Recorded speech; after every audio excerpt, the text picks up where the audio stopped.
in the little series of lectures that I'm going to be doing about Jewish humor. And today we're going to be starting with talking about kind of the origins of where Jewish humorists, boy, that's a tongue twister, how it came about and came into prominence. So, Jewish humor is as long-lived as the Jewish people. As long as there have been Jewish people, there has been humor. And who knows what it looked like in ancient times? We don't really know because that wasn't something that was really kept down. But from about the 1st century on, there have been Jews who were making fun of their situation, the people around them, life in general. So where do the roots come from? Very often, the roots of Jewish humor are in Talmud. Just like all of the folklore that we've been talking about, it all comes down to Talmud and Midrash and Torah text and classical Jewish text and learning and faith. The humor springs from that. So, what kinds of Jewish humor are there? We started to talk about this a little bit last week when we talked about the fools of Helm. What are the themes around Jewish humor? Some themes of Jewish humor. Self-deprecating. Self-deprecating. So where does that come from? Self-deprecation. Persecution. A world around them where where Jewish people are squeezed into tight communities, where imposition, different rules are imposed upon them. I was going to say just being on the outside all the time. Being on the outside, being a stranger in a place where you're not considered one of the rest, and when you're subject to powers that be that are out of your control that impose restrictions and prohibitions and other prejudices upon you. So self-deprecation is one way to look at it and make light of it, but with a tongue-in-cheek way. Because when you're self-deprecating in Jewish humor, it's self-deprecating, but it's not really, is it? There's kind of a sarcastic edge underneath of it, like this is what they think of us, but we really know better. It's almost more comfortable to do self-deprecation than to get it from the outside. Yeah. It's kind of like I can tease my brother. You can't tease my brother, right? We can make a joke. We can joke about ourselves, but we don't want other people to joke about us. And I think actually all ethnicities, share that. That if a Jewish comedian is standing in front of you, telling you, a self-deprecating or an anti-Semitic sounding joke, you're going to laugh because that person in front of you is Jewish, and really he's laughing at you and he are both laughing at the joke, not at the people. Whereas the other way around, it might be the people. It was big time in the black community. I think it's still a big time in the black community. Well, they're trying to eliminate the N-word. What's the N-word? And in high school, when I was teaching, the black kids, they said it to each other all the time. Yeah. So, it's that kind of thing. So in a way, it's poking fun at yourself, but it's not really. It's really poking fun at the people who are poking fun at you. So what's another theme of Jewish humor? Self-deprecation? Family and relationships, especially husband and wife relationships, right? Or mother-in-law, father-in-law, but very often it's the foolish wife, the stubborn husband, the shrewish wife, the stupid husband, back and forth. Very often it has to do with husbands and wives or mother-in-laws, father-in-laws. But in my big fat Greek wedding, the same thing held true of the parents. Yeah. I mean, she claimed to really be the power.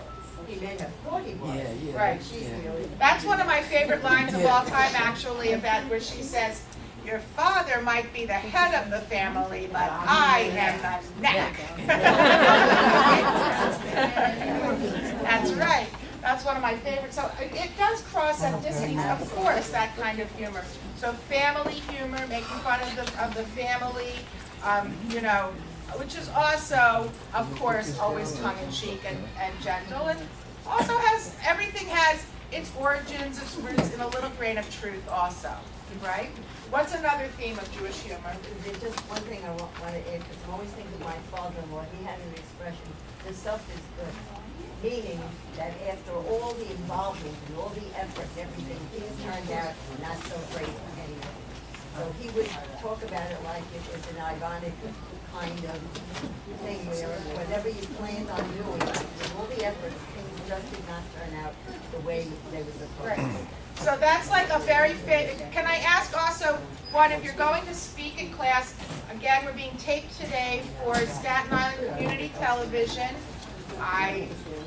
I'm very flattered because I don't think that I'm too much of a TV star, but okay. I'm not a stand-up comedian.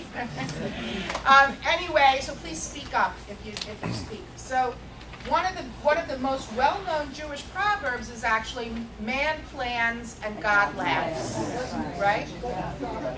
So that brings us to another theme of Jewish humor, which is actually religion and faith and believing in God and the traditions, you know, of different traditions. Like there's a joke. You know from last week, I'm not great at telling jokes, so I'm going to read the joke. I forget the punchline. It's terrible. An Orthodox, a conservative, and a Reform rabbi are each asked whether one is supposed to say a blessing over a lobster. The Orthodox, and lobsters are not kosher, in case you didn't know. The Orthodox rabbi asks, what is this thing, a lobster? The conservative rabbi doesn't know what to say, he kind of mutters a little bit to himself, and the Reform rabbi says, what's a blessing? That's exactly what they said in a different manner. That was about cars. A Lamborghini. And then this one's an real old one. All of these are oldies but goodies, you know, but we still laugh. Anyway, here's another one about religion. A rabbi was a compulsive golfer. He loved golf. And one time on Yom Kippur in the afternoon, during the break from shul, he couldn't help himself. He ran to the golf course and did a quick 9 holes of golf. An angel who happened to be looking on immediately notified his superiors that a grievous sin was being committed. The rabbi's playing golf on Yom Kippur. On the 6th hole, God caused a mighty wind to take the ball directly from the tee to the cup. A miraculous shot. The angel was horrified. A hole in one, he exclaimed. You call this a punishment, Lord? And answered God with a sly smile. So who can he tell? Yeah. That's all. I'm so glad you all are laughing. I'm like, New Korea. always telling jokes. So religion and faith were one of the themes of Jewish humor. Also assimilation, right? Assimilation is a theme of Jewish humor, especially here in America and after the Age of Enlightenment in Europe, when Jews were rapidly leaving traditional Judaism and melding into a general secular society. And there are lots of jokes around assimilation. In fact, there's the one. I know one. Okay, good. You gotta stand up and talk loud. This little boy said he's doing very badly in school because they're anti-Semitic. I mean, I just can't do well. So they said, okay, we'll change your name. Now you are no longer Goldsmith, you are Brown. Comes back with even worse marks. They say, what happened? Since you can't compete with Jewish brains. So that's one that's kind of mixed in anti-Semitism with assimilation. But here's one of my favorite assimilation jokes. So a wealthy British father sends his gorgeous daughter, the love of his life, to France for her education. So she goes to France. She's extremely cultured. She marries very, very well, the cream of the crop of British society, and she's the perfect gorgeous society girl. You know this joke that I'm going to tell you? I hope I don't blow it. The perfect gorgeous society girl. Of course, in due time, she becomes pregnant, and it's time to have the baby. And she's in the hospital, and she's in labor, and of course, she's so, so highfalutin. She's got her labor pains in French, and she's laying in the bed going, "Oh, mon Dieu, mama, mama." And the father's saying, "Doctor, come quick, the baby's coming." And the doctor says, "Not yet, not yet." Going on and on. "Oh, mon Dieu, mama, mama. Doctor, come quick, the baby's coming." "Oh, no, not yet, we still have time, don't worry." Time goes on, she's still muttering about in French, calling out. All of a sudden, the doctor hears from her room, "Oi, get out, mama!" And the doctor says, "Now the baby's coming." I did it!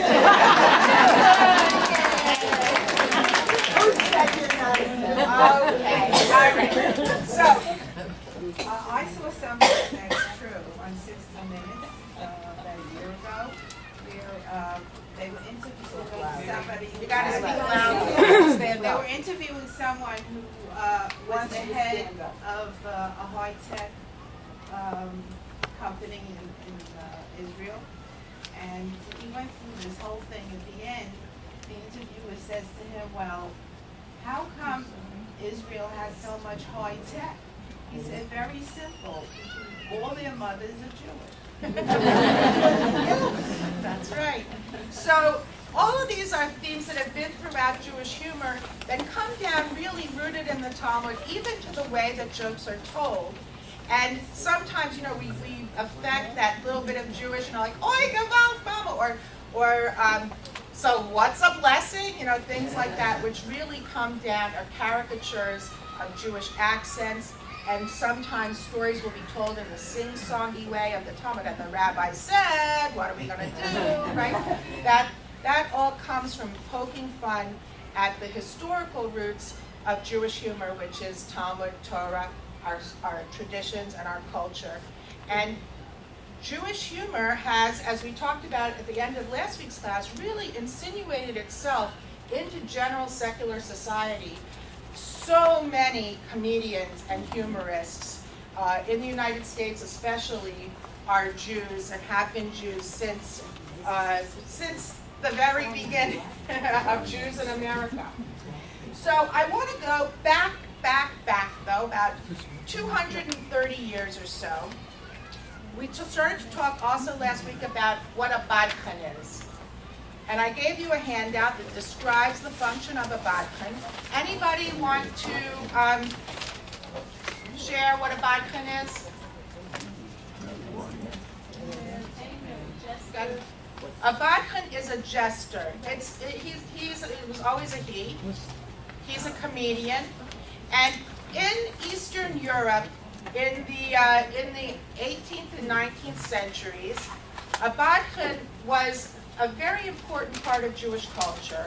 Actually, very often traveling storytellers, jesters, who would go from town to town, shtetl to shtetl, and were hired to entertain at different events. Most always there was at a wedding there was a badchan, and still today in Hasidic communities, when there's a wedding, they hire a badchan. And also things like at a bris or an engagement party or on Purim, different things like that. They would bring a jester, a comedian, who would not only tell jokes, but would also tell stories they were really a troubadour. They would tell stories which recalled the heritage of the people of the town, or Jewish heritage, or something from the Torah or the Talmud. And peppered in with that were jokes, music, songs. At a wedding, a badchan served kind of as he was the one who really shepherded the whole wedding process from beginning to end through. And I want to read to you a little bit of a book, a little bit of an excerpt of a description of what weddings were like in 19th century Eastern Europe in the Pale. And it kind of describes what, as you'll hear from the description, it describes what a Badchen did. So bear with me a little bit while I read.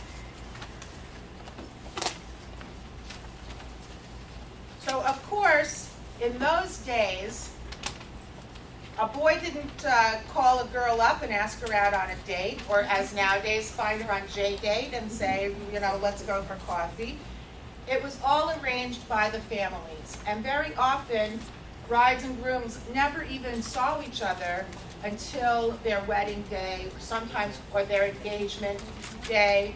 And an official engagement could happen as much as a year before the wedding, and sometimes a few days before the wedding, an official engagement ceremony. So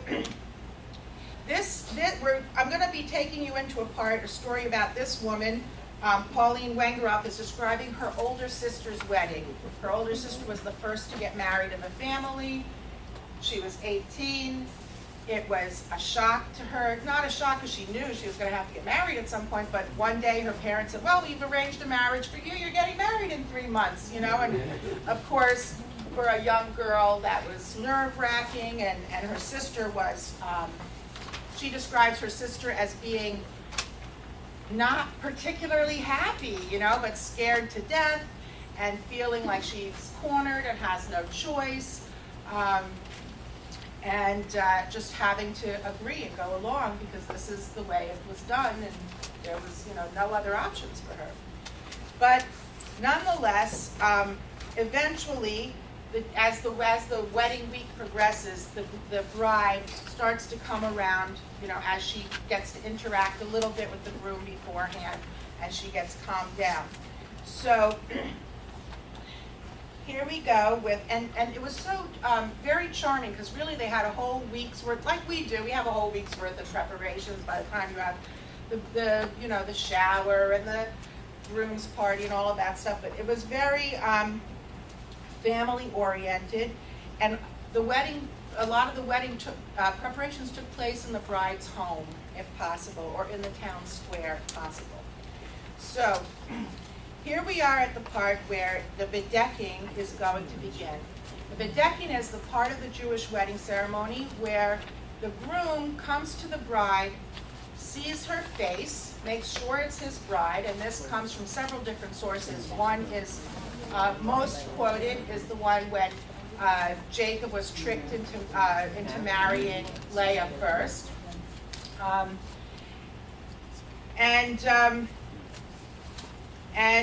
So he checks, and he's going to put her veil down, and the wedding is going to start.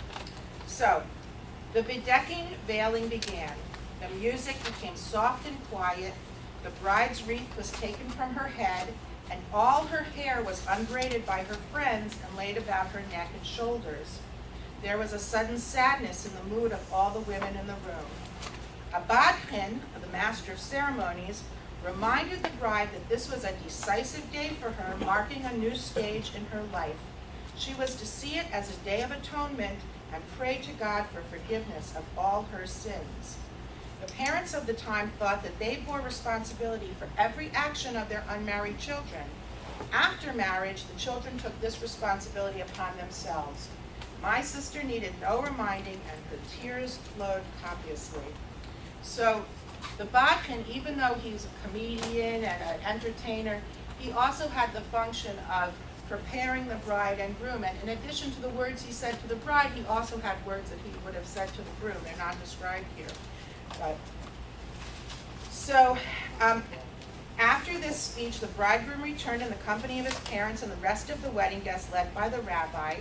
He took the veil from a platter of hops and flowers and placed it on the head of his bride. The company scattered flowers and hops over her and uttered their good wishes, and another half hour passed in good cheer and music, while the heavy bridal gown was replaced by a lighter dress, and the veil was arranged and adjusted again. I never heard of that, but she changed her dress.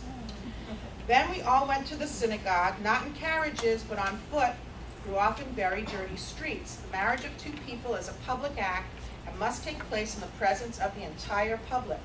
If anyone should recognize either of the young people as an already married person, here would be his chance to prevent bigamy.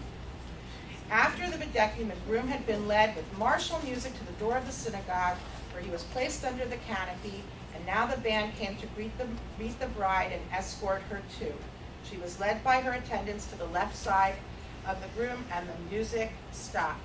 And then it describes the ceremony, which is a traditional Jewish wedding ceremony, and afterwards is the party and the meal.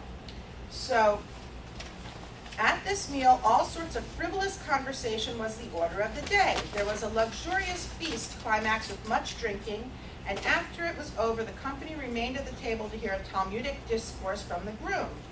Then, the wedding gifts were offered to the bride and the groom. The same Badchen who had spoken to the bride so seriously before the ceremony now entertained the guests with improvised bits of doggerel and anecdotes, treating each guest in accordance to the size of his gift. So, if you brought a little gift, you were going to be embarrassed at the wedding. The Badchen stood on a chair as one gift after another was handed to him, and he praised its value in exaggerated terms and in a kind of sing-song. The already somewhat tipsy company laughed hysterically. He addressed some jokes directly to the bridal couple. Very late at night, the meal was officially ended by the grace after meals, concluding with the repetition of 7 wedding blessings, and next came the kosher dance. The veiled bride was placed in the midst of her attendants, one of whom handed a corner of a silk handkerchief to the bride and the opposite corner of the one to the gentleman. And holding the handkerchief, they danced a turn or two, and the Badchen called out, "All right, you've danced." In other words, she danced with all the men at the wedding, holding the handkerchief. So the men would come and she'd do just a little dance with them and then go back. And that was, I don't know where the heck that comes from, but she danced with them. And so the Badchen would cut it short. You know, if a guy was dancing a little, "All right already, you had your turn with the bride." And then after she danced with every gentleman present with her veil on at that time, everyone, the party was over and everyone had nodded off and goes on. So that kind of describes the function of a Badchen at a Jewish wedding. And I brought for you this little clip, is a modern day Badchen performing at a Hasidic wedding. His performance is mixed English and Yiddish, but I found it pretty understandable, even though I really don't know any Yiddish. So those of you who know Yiddish will enjoy, and those of us who don't, we have to just make it. Did they dance separately, the people? They danced separately, yes. But the bride had what they called a kosher dance, which was the last dance of the evening, where she danced with each of the men at the wedding, but with a handkerchief. With the handkerchief. Die mensen verstaan niet. Alle moedleiland, there's no excuses. Ze gewinnen never gaan gaan meine, want to visit in nächsten Leben sei geherzlich wort. Das ist ein ganzer Schmutz mit Nerzmeisters, der Schub von der Bachrim und der Manalem, als Redesache, aber I went to visit him, and I saw, also wir standen dort und on his wall, a big zettel, and it says on it, "Sorry, out of my mind." Picture books of Curious George. So I can read them. He's pretending to be George Bush. room for Hurricane Katrina. But I think that room is still going to be under construction. We're going to have a room for WMD, Weapons of Mass Destruction. Let's see if you can find that room.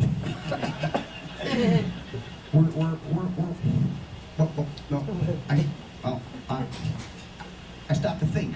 I forgot to start again.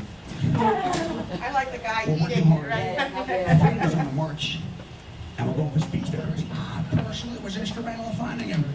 I discovered he was mixing up the heads and tails. He wanted to be a Yidden in the Morris.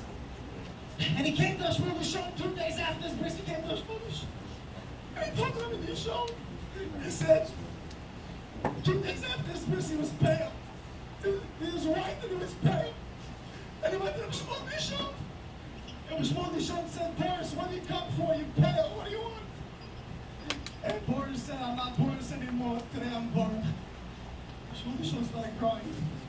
He said, "Boris, what do you come for?" And Boris was very serious. And he said to them, "What I have to do to get a car?" What I have to do to get a car. Keiner nicht. Okay. All right, so we can turn the lights back on. Amy, you're much funnier. I'm much better. Well, he was terrible. Doesn't understand it at all. Well, I think that if you are a Hasidic person and you're at one of these parties and he's speaking Yiddish, but what I wanted to show you, the point is that this still exists. This phenomenon of the Badchen still exists today, and it's a segue into the next portion of the talk today, which is modern comedy here in America. So these are the roots. This guy, the Badchen, is the roots of Jack Benny, Milton Berle, Seinfeld, Alan King, who all of these, Sid Caesar, all of these Jewish comedians who we have known and loved. This is where it all came from those Eastern European roots, the tradition of having a troubadour, an entertainer, come and tell stories, make jokes, sing songs, entertain people, educate people in a very comedic way. Anybody remember? His name just went out of me. One of the comedians, I want to say it was Jack Benny. Tell me some of the names of the old comedians. George Burns? Not George Burns. Not Buddy Hackett. Billy Crystal? Not Billy Crystal. Penny Youngman? No, I'm pretty sure it was Jack Mel Benny. Gibson. Jackie Mason. Jackie Mason, I knew it was Jack. So Jackie Mason, actually, I don't know if you all know this, he started out, he was a rabbi. I know. He was educated as a rabbi. And he does a whole shtick, which is very funny, because when I was researching on the internet, I watched it, where he talks about how his father was a rabbi, came from the old country, was a rabbi. He had 4 brothers, they were all rabbis, and his father expected that he was going to be a rabbi too, but he really never really wanted to be a rabbi. But he went to rabbinical school and he learned to be a rabbi because he didn't want to hurt his father and disappoint his father. But what happened was he would, standing up in his congregation, he would tell jokes and anecdotes and stories, and he'd have the whole congregation laughing. And before long, according to Jackie Mason, even non-Jews would be coming to his shul, to his synagogue, because they heard this rabbi is hilarious. So people would go, and eventually he evolved to become a comedian. But he used his comedic pulpit to also point a finger at the world. And remember, those humorists really, first they were precursed by the Yiddish theater in the 1800s, early 1900s. After World War II, those comedians really used their finger to poke fun at the greater world and at anti-Semitism in a very, I don't want to use the word pointed again, but a very deliberate way. So even though Jewish humor had always, traditionally, another one of the themes, as we spoke about, had been anti-Semitism, poking fun at the authorities. And by the way, Jewish humorists, Badchanim, often in their self-deprecating humor would also poke fun at the rabbis. It was a way to bring light upon difficult situations. And Jackie Mason also did a whole routine where he talked about how everybody hates the Jews, which was also, what was the one, Tom Lehrer did a song like that. Oh, the white folks hate the black folks. You remember this song? That was my little, that was a 1960s thing. And in the end, it was the white folks hate the black folks, the Catholics hate the Protestants, and then in the end it was, and everybody hates the Jews. That was the end of the song. So there was a song about all the Jews that have Christmas trees. And that was a song, and they named every single famous Jewish person that had a Christmas tree. Well, and that goes into the theme of making jokes around assimilation. Exactly that. So that is the lead-in for that. But I actually want to still back up because I started to talk about him 200 years ago and then I never went to him. And I want to share with you about a character, a person, he was actually a historical person named Herschel Osterpoler. Anybody ever hear of Herschel Osterpoler? What do you know about, you got to talk loudly. My husband grew up in Israel, and he tells me how when he was a child, that was the children's books that they would read about Herschel. So Herschel Osterpoler, he really was the model for many of the modern day comics that I was speaking of. And he was one of the most famous, excuse me, of the Badchanim. He started out as a butcher, but in the end he ended up being a comedian, a Badchan, and he got a job working, this is the real story, as a historical person, working for the son of the great Hasidic rabbi, Reb Nachman.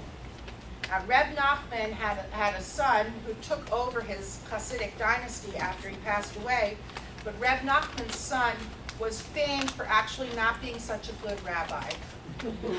It's funny to say it, but it's true. His father was a brilliant rabbi, and because the way things happened in Europe and with the influence of European society and Jews pretty much having the autonomy, if you recall, in previous classes I spoke about how Jews in Eastern Europe had autonomy for their own governance, but still had to report to the Lord, the king. But the greater government didn't want to get involved in the daily affairs of the community, like, you know, this and that. So the Jews had their own little forms of government, and the rabbis actually became, of each town, each region, became very dynastic.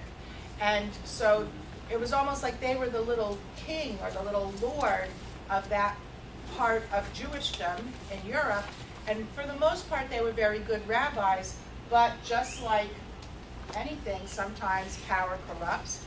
And though Reb Nachman was a brilliant rabbi who still has followers today, his son was not as wonderful of a person as he was. And in fact, it's well documented that his son suffered from severe depression, and consequently, he hired Herschel Osterpoler to come and be his Badchan. And he actually was thought of as the quote-unquote court jester of Reb Nachman's son. His brand of humor was, a lot like Jackie Mason's, very pointed. And he would make fun, but at the same time, he'd be sure to be telling you a lesson. The other thing about Herschel and about Badchanim in general is that for the most part they were not really very well paid. Some of the very, very best ones would make a good living, make a good living at it, but a lot of them did not make, it wasn't the highest paying job in town. And a lot of them struggled with poverty, as did many, many people in those times really struggle with poverty in these small towns. So here Herschel was famously working for one of the most famous rabbis in Eastern Europe, and that rabbi also famously would never pay him. This is true. So he would end up not having, not getting his paycheck, which, by the way, in Judaism is really, really a sin. You are always supposed to, when services are rendered, you are supposed to pay immediately. You're not supposed to wait and not pay somebody. So, but the rabbi didn't pay Herschel, and very often he would have to go without, and he called the rabbi out on it in public by making fun of him. But the rabbi still kept him on, interestingly enough. But Herschel actually became, what? And still didn't pay him. Well, he still didn't pay him. And there's a famous story about an anecdote that Herschel told the rabbi, where it was getting to be Friday and it was the Sabbath. Now, all week long the Jews would scrimp and save and eat very meagerly, and all to be able to save most of their money to be able to eat royally on the Sabbath. And on the Sabbath, people would make challah, special bread. They would have meat, which they did not eat during the rest of the week. They'd have some meat and fish and different, the Sabbath was a time people indulged in, and they scrimped all week long to be able to do that on the Sabbath. Herschel is expecting his paycheck on Thursday. His wife has no money to go buy food for the Sabbath, and he says so to the rabbi. He said, you didn't pay me last week, and now you're not paying me again this week, and I really have nothing to put on my Sabbath table. And the rabbi says to Herschel, well, but I saw last week, you were managing to have, some gefilte fish, some soup. And Herschel said, yes, well, here's what happened. I was leaving work on Thursday evening, and on the way home, I was lamenting to myself, oh, Lord, what am I going to do? The rabbi didn't pay me again. I have no money to give my wife to go buy, food for the Sabbath. And as I'm walking down the path, an evil angel appeared before me. And the evil angel said to me, Herschel, that rabbi is no good to you. You work, and he doesn't pay you. You march back to that house, and when he's not looking, steal one of his silver spoons. Then you can sell it, and you'll have enough money for the Sabbath. So Herschel said, steal one of them? I can't do that. And the evil angel said, consider it your pay. He owes it to you. You get in there and steal a spoon. And Herschel said to the rabbi, I wrestled with myself, should I, shouldn't I? And in the end, the hunger of my children and my wife overcame my sense of wrongdoing. And besides, you didn't pay me. So I snuck back into your house, and when no one was looking, I took a spoon from your Sabbath table, and I sold it, and I was able to feed my family last week. So the rabbi says, well, that's terrible. If you did that, well, then I'm not going to pay you this week. So Herschel said, well, then I might just be forced to steal another spoon, So this is the back and forth kind of thing that he called out the rabbi on. He became so famous that eventually he started from telling anecdotes about other people and things. He started to make his anecdotes be about himself. He made himself the subject and the protagonist. And his stories are passed down even today, and very often in children's books. There's a famous book, it's probably going to come out, that it always gets marketed this time of year, called Herschel and the Hanukkah Goblins. I don't know if you've ever seen it. It's a children's book. But Herschel Ostropoler became the subject of many, many a children's tale, as you said, with your husband growing up, and was really put out there by Jewish parents. His anecdotes were really used by Jewish parents and teachers in order to teach lessons. So here is a classic Herschel story. Herschel as coachman. Herschel's wife clamored, money, money. I have no money, he pleaded. You can tell that to your grandmother, she retorted. All I know is that the children are hungry.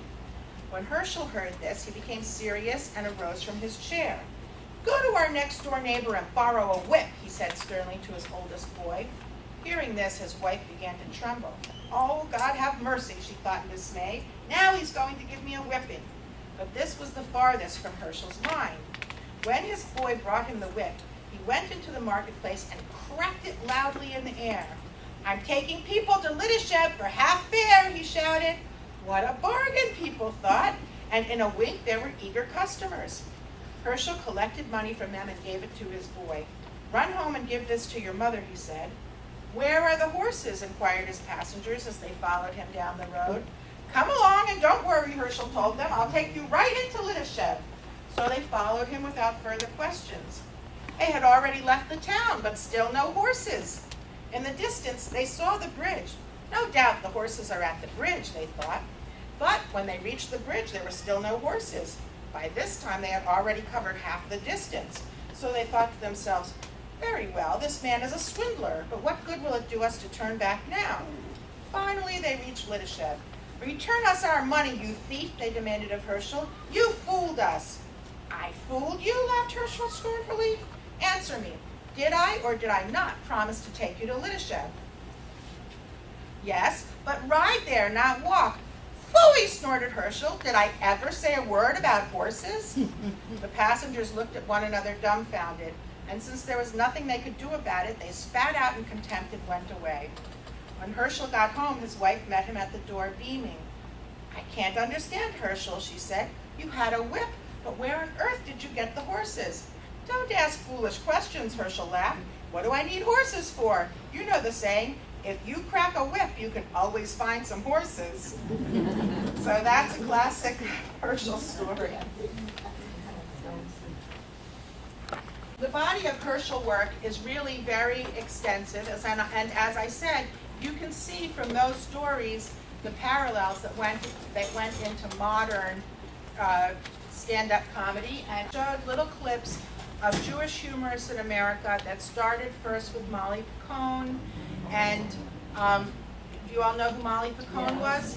Who was Molly Picone? Molly Picone, I'm saying it right? Pecan, okay, good, better way. Picone is a designer. Okay, Evan Picone. So Molly Pecan, she was an actress who started out in the Yiddish theater. She went into vaudeville and eventually into films. She was a small woman, a petite woman, and her main character, she always played a young boy. She always played a young boy, but she was in silent films, and she was one of the first Jewish women comedians in America. And then it went into some of the others from the Yiddish theater into television. And who were some of the early television? Milton Berle, Molly Goldberg, which, by the way, there's a new Goldberg show. Watch No, it's on. There's a That's the old one.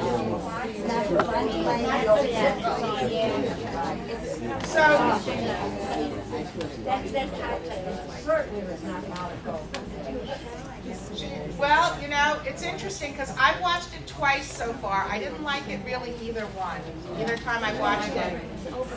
But I'll tell you something that they did, which I thought was very clever. You know, there was this show, The Goldbergs, back in the 50s. So now it's a remake of it. What they did for this show, I happen to know because I have a friend whose last name is Goldberg. Everybody in America whose last name is Goldberg got an advanced DVD video clip of the show with a letter from the mother. In this modern show, I think her name is Sherry, not Molly, but with a letter from her, you know, saying, you know, it's a family, you know, it's about our family, the Goldbergs, you're a Goldberg, we gotta watch it, you know. So I thought that was a very cute marketing. Even Whoopi Goldberg got one. Whoopi Goldberg got one. And in fact, in the clip that I was going to show you, they were talking about Whoopi Goldberg, but she's not Jewish, but she's, you know, as a joke, they were talking about Jewish comedians. They were reciting a litany, and then they said, and Whoopi Goldberg. Oh no, she's not Jewish. But I don't know how she got the name Goldberg. Does anybody know? I think she maybe was she not married to a Goldberg? What's her name? Oh, you know what? I'm going to look it up. I don't know, but I'll look it up. That'll be your assignment for you. That's my assignment. That Goldberg show is on cable. And the Jewish show. That's the original. Well, that's probably the original one. The old one. Yeah, the old one, which you can also watch on YouTube, and it's funny. And one of the things in the Goldbergs in the 50s is that the Uncle David, has a very heavy Yiddish accent. And also, if you look at the old ones of the Goldbergs, their home is, she has on the wall, she has her Shabbat candlesticks on the mantelpiece, but then she has a portrait of Washington and a portrait of Lincoln. So very charmingly, you know, the set, I think, was really designed intentionally because it was an attempt to normalize the Jewish American family into American society, just like all the other immigrants, because it required normalization, and I think that was it's just interesting to watch it from that perspective. So the Goldbergs, and Uncle David is speaking in a very heavy Yiddish accent. A little later on in this clip I was going to show you, there's a little talk by Sid Caesar, and he talks about how in the beginning, most of the comedians who really made it on the stand-up stage, you know, even Groucho Marx and the Three Stooges, and Jackie Mason, they did not employ those Yiddish accents. Except Jackie Mason. Jackie Mason did, but not in the earlier on they did not. And they talk about how they did that only in the company of other Jews. Going back to what we were talking about, that I can tease my brother, but you can't tease my brother. That, you know, Hitler's Europe had been raging, and it was still very new in the 50s when all of these comedians were starting to come to the rise, Milton Berle and all them, and they did not want to create a caricature of Jews on television and on the stage in the wake of Hitler's Europe. So they deliberately did not go there to that Yiddish caricature unless they were performing with Jews, you know, for friends in the beginning days. And so if you think about it, you know, wasn't it Sid Caesar? Was it him and Jack Benny, and he did the character where he was the Mexican guy, and I'm sorry I couldn't bring the clip up because it's very funny, but they make fun of they use their Jewish humor to make fun of all different immigrant experiences. Mel Brooks is 2,000-year-old man. Yes, Mel Brooks is He uses the accent in that. Yes, he does. He's from Og, and his passport is a Boulder. He didn't bring his home. But yes, he does. But it's just interesting sociologically how humor, which is, since this is a class on Jewish folklore, humor is a very integral part of folklore, how humor weaves itself through as a way to create normal society. Because life is hard. So if you don't laugh a little, what are you going to do? Don't go around depressed all the time. Yeah. Like Herschel's rabbi. So you got to find ways to laugh. So that's it for today. Thank you. Thank you. I'll see you next week. I say the program very often,